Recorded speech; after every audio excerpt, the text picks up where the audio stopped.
Life's funny, you know? One minute you're just a regular girl, working 9 to 5, living a simple, uneventful life, and the next, you're caught up in a whirlwind romance that feels like it's straight out of a movie. That's exactly what happened to me. I was 25, working as an assistant at a bustling law firm downtown.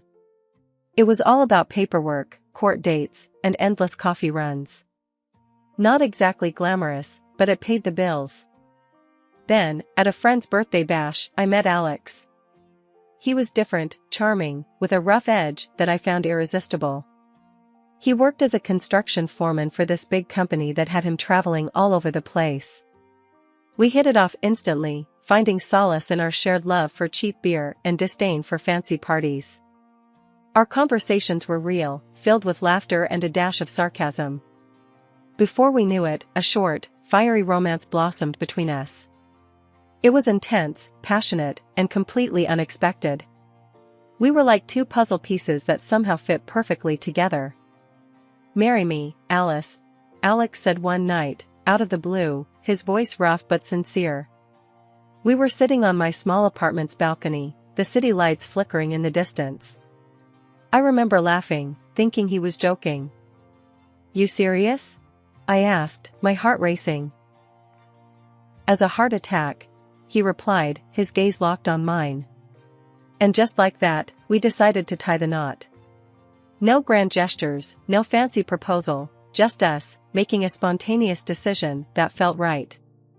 Our wedding was a simple affair, just close friends and family. My parents had passed away years ago, so it felt bittersweet not having them there. But Alex's mom, Laura, she was like a rock, supportive and kind. She was all Alex had, and soon, she became family to me too. Life after marriage was different. I quit my job to focus on our family, welcoming our son David into the world not long after. Alex's job kept him on the road a lot, but we managed. Or at least, I thought we did. Laura was my go-to whenever things got tough. With Alex away and no parents of my own to lean on, she was my lifeline. "Hey, you're doing great, Alice," Laura would say, her voice always soothing. She had this way of making you feel like everything was going to be okay, even when the world seemed to be falling apart.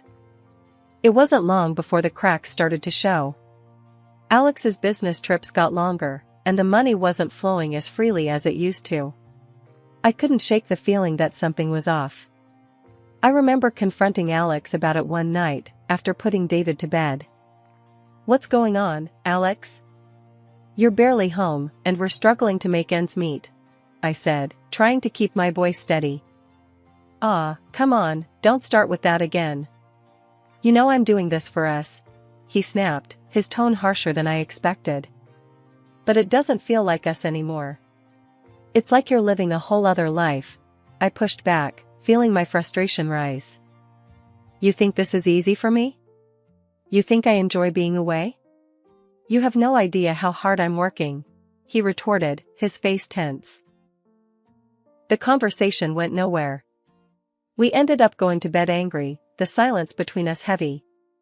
I lay there, listening to his steady breathing, feeling a million miles away from the man I married. When David turned 5, Alex dropped a bombshell on me one evening as we were clearing up dinner. "You need to start working, babe. Can't just be me bringing in the dough anymore," he said, not even looking me in the eye. I remember freezing, a plate in hand. "Work? But what about David? Who'll pick him up from school, do the house stuff?" I asked, trying to keep my voice steady. "We'll figure it out. Lots of moms work and manage just fine," he shrugged, as if it was the most obvious solution in the world. So, I found myself a job as a manager at a small car repair shop. The pay wasn't great, but it was something. My days became a blur of work, school runs, and trying to keep our little home from turning into a disaster zone. Alex's contributions dwindled with time, and his business trips stretched so long, I sometimes forgot what it was like to have him around.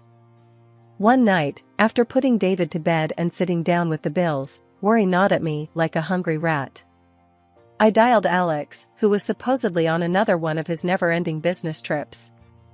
"Alex, we need to talk." The money's not stretching as far as it used to. What's going on? I asked as soon as he picked up, my voice tight with worry. Oh, not this again, Alex groaned from the other end, his voice laced with annoyance. I'm busting my ass out here, and this is the thanks I get? You nagging about money? I recoiled as if slapped. I'm just trying to understand, to figure out how we can make things better, I said, softer this time, hoping to steer the conversation into calmer waters. Well, maybe if you managed our finances better, we wouldn't be in this mess, he retorted, adding insult to injury. I felt a lump form in my throat, guilt and anger warring within me. Fine. Just try to come home soon, okay? I said finally, the fight draining out of me. Yeah, whatever, Alex muttered before hanging up. I sat there, phone in hand, feeling more alone than ever. It was clear something was wrong, but I couldn't put my finger on it. And with Alex growing more distant with each passing day, I felt like I was staring down a long, dark tunnel with no light at the end. It was just another one of those days, you know? The kind where you're running on autopilot, trying to keep all the balls in the air, work, kid, house. But David, bless his heart, had just brought home this report card that was nothing short of amazing. I was bursting, had to share it with Alex, thinking it would be a nice break from whatever chaos he was wrapped up in. So, I called him, my heart kind of doing that fluttery thing because, despite everything, part of me was still that girl who fell for the charming guy. The phone rings, and I'm picturing him picking up, maybe smiling when he hears the news. But nah, life had another curveball ready. A woman answers. Not just any woman, but the kind whose voice drips with a mix of annoyance and superiority. Yeah? Who's this? She barks into the phone. I'm standing there, phone pressed to my ear, feeling like I'd been sucker punched. I'm his wife. I managed to spit out, my voice a mix of shock and anger. Who the hell are you? Oh, honey, she says, and I can almost hear the smirk. You must be the sad little wife. Listen up, he's in the shower. And you? You need to stop calling. Stop asking for money. He's got a real family now. My world stopped. Just like that. It felt like I was falling, and there was no ground in sight. I hung up, my hands shaking, my heart shattered into a million pieces. Without thinking, I dialed Laura, Alex's mom. She's always been more than just a mother-in-law to me, she's been a friend, a confidant, a lifeline. Laura. I choked out, the moment she picked up. You won't believe what just happened. Laura's voice, usually so calm and soothing, went ice cold. Tell me everything, she said, and so I did. I told her about the woman, the words that felt like daggers, everything. There was a heavy silence, and then, I'm coming over, Alice. We're going to sort this out, Laura declared, her tone brooking no argument. When she arrived, her face was set in a way that told me she was ready for war. We sat at my kitchen table, cups of tea untouched in front of us, and hashed out a plan. Laura was furious, more so than I'd ever seen her. I'm calling him, she announced, pulling out her phone with a determination that was almost scary. The conversation was short and anything but sweet. Alex refused to talk, told his mom to mind her own business, to tell me to stop bothering him. But Laura, oh, she was magnificent. You listen to me, she said, her voice steel wrapped in velvet. You're about to lose everything. I'm disinheriting you. Everything goes to David. Hanging up, she looked at me, her eyes softening. We'll get through this, she said, reaching for my hand. We're stronger than his cowardice. I landed a job at a local bakery. Baking had always been my thing, a way to lose myself in something simple and sweet. The owner, Mr. Jacobs, was a gruff old man with a heart of gold buried somewhere deep under his crusty exterior. Listen, I don't have time for people who aren't serious. You gonna work hard, or are you gonna waste my time? He barked during the interview. I looked him straight in the eye, my resolve steeling. I'll be the hardest worker you've got. Just give me a chance. He must have seen something in me, some spark of determination, because he grunted, "All right, you start Monday. Don't make me regret it."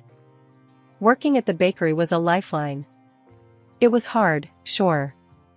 Early mornings, long hours, but there was something about kneading dough and watching things rise from the oven that felt like healing. Like I was building something new from scratch, just like my life. Laura was a godsend. She stepped in to help with David, picking him up from school and helping with homework. Our evenings were spent at her place or mine, going over the day, sharing meals. We were a team, me, her, and David against the world. One evening, after putting David to bed, Laura and I sat down with a cup of tea. "You're doing good, Alice," she said, her voice soft but firm. "Some days are better than others," I admitted, staring into my cup. "But I'm trying. For David." "That's all you can do. Try. Keep moving forward. Alex, he made his choices. Now we make ours." David and I settled into this new rhythm, with Laura's help. The days were long, but there was this sense of purpose that kept me pushing forward. It was during one of those late nights, after a long shift at the bakery and David was sound asleep, that I made a decision. I was going to file for divorce. I couldn't keep living in this limbo, tethered to a man who had so clearly moved on. The next day, I called a lawyer, a friend of a friend who didn't charge me an arm and a leg. "I want to file for divorce," I told him, my voice steady. "And I want to sue for alimony for David. He shouldn't suffer because his father made selfish choices." Then, the call came. "Alex." His voice was like a thunderclap on the other end of the line, full of rage and disbelief. "You're suing me? For alimony? You've got some nerve, asking for money after everything." I held the phone away from my ear, his shouts echoing in the quiet room.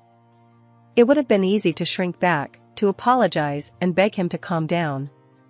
But I was done being the meek and mild wife he thought he could bully. "I'm not asking for me," I shot back, my own anger rising to match his. "This is for David. Remember him? Your son?" There was a snarl on the other end. "I won't give you a dime. And I'm not signing any damn divorce papers." I could feel my heart racing, but my voice was ice cold as I replied, "You'll talk to my lawyer.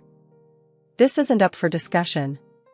And with that, I hung up, ending the call and, in a way, closing the chapter on the man I once thought I'd spend my life with. The divorce was messy, dragged out by Alex's stubborn refusal to cooperate. But in the end, the court ruled in our favor. The judge granted the divorce and ordered Alex to pay alimony for David.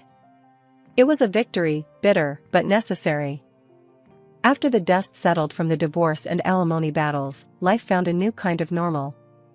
The bakery job was going well, and I was slowly putting away some savings, hoping to give David something resembling a stable future.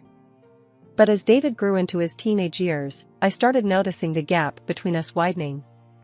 One evening, after a particularly long day, I tried to breach that growing chasm. David was at the kitchen table, buried in his homework, or so it seemed. "Hey, how's school going?" I asked, trying to sound casual, hoping for just a sliver of conversation. "It's fine," he mumbled, not looking up from his books. That was his standard answer these days, fine, a word that managed to say nothing at all. I sighed, leaning against the counter. "You know, I saw a flyer for the science fair. Thought maybe you'd be interested?" David shrugged, the universal language of teenage indifference. "Maybe." The conversation ended there, David retreating back into his shell, me left standing alone in the kitchen, feeling helpless. It was a feeling I'd become all too familiar with. Later, I confided in Laura over a cup of coffee. "I don't know what to do. He's slipping away from me, and I can't seem to bridge the gap." Laura sipped her coffee, her brow furrowed in thought. "Teenagers are tough, but he'll come around. You're doing everything you can." Her words were meant to be comforting, but they couldn't shake the feeling of dread that had settled in the pit of my stomach. I was losing my son, piece by piece, and I didn't know how to stop it.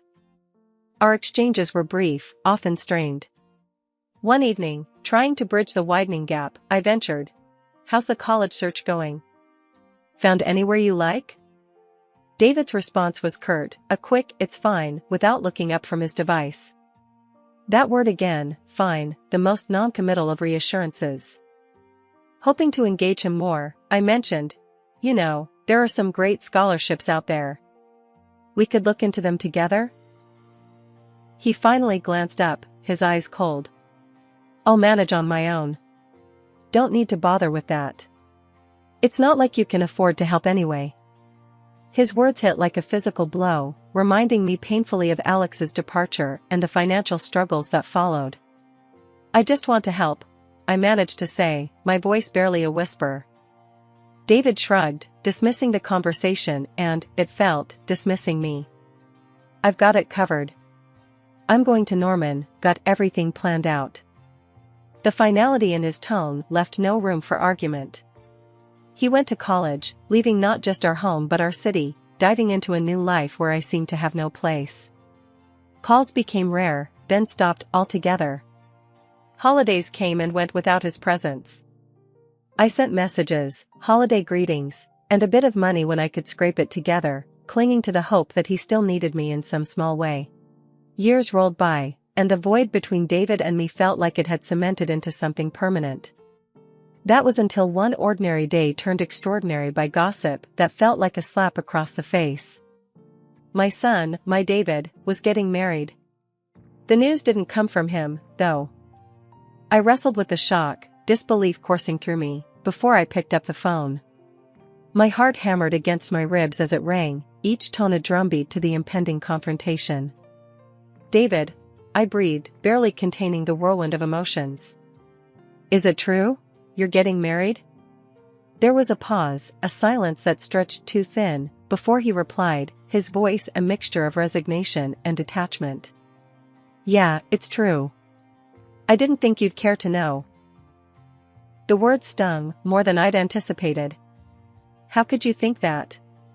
"David, you're my son. Of course, I care." Another pause, this one heavier, loaded with unsaid things. "I'd prefer it if you didn't come. I just don't want you there." The finality in his tone shattered any hope of reconciliation. The call ended with pleasantries that felt hollow, leaving me staring at the phone long after the line went dead.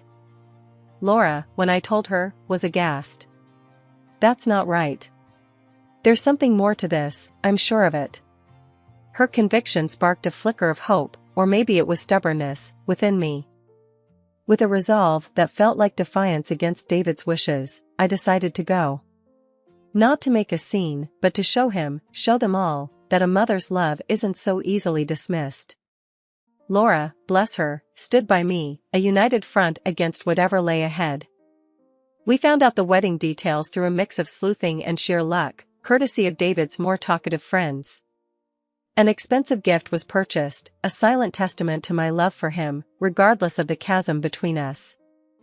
Laura and I, a duo driven by a mix of determination and apprehension, arrived at the restaurant. The venue was buzzing, a hive of activity and festive cheer that felt alien to me. We entered, unnoticed at first, the anonymity a small mercy as we took in the scene. There was David, looking every bit the groom, and his fiancée, radiant.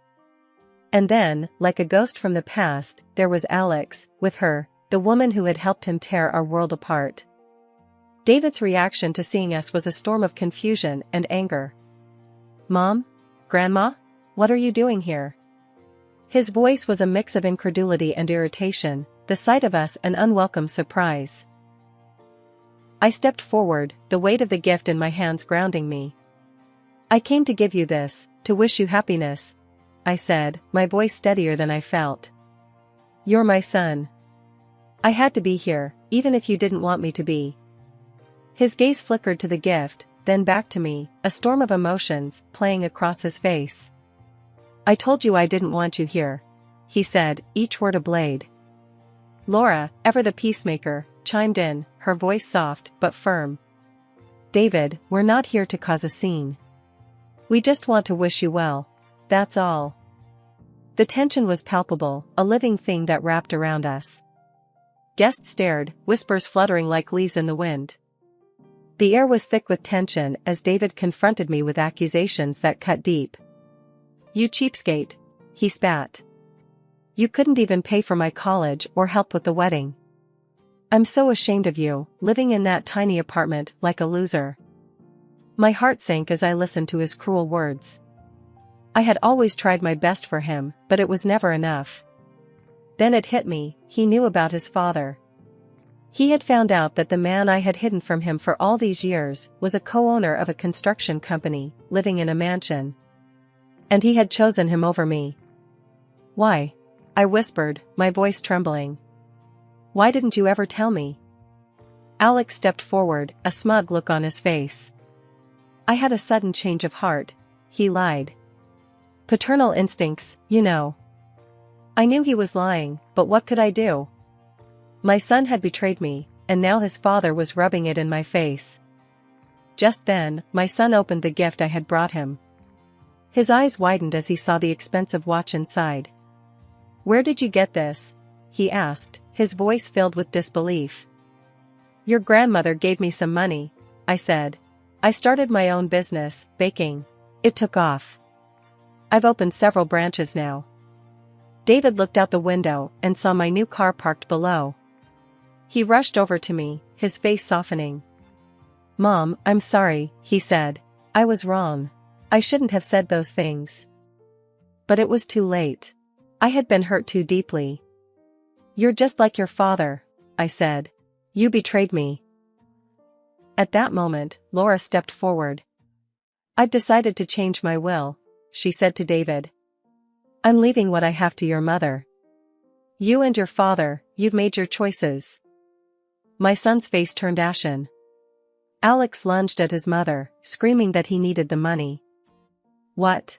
That was supposed to be my backup plan. I invested in his education for this. I didn't need David, but his future inheritance. The scene descended into chaos, Alex's mistress joining in, her voice shrill with panic. "We need that money. Without it, he's facing jail time." But Laura just smiled and said, "You're on your own, son. You made your bed, now you have to lie in it." I looked around the room at the people who had wronged me.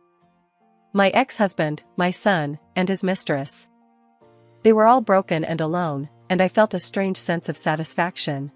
Laura and I left the venue, the heavy door closing behind us felt symbolic, like the end of a chapter.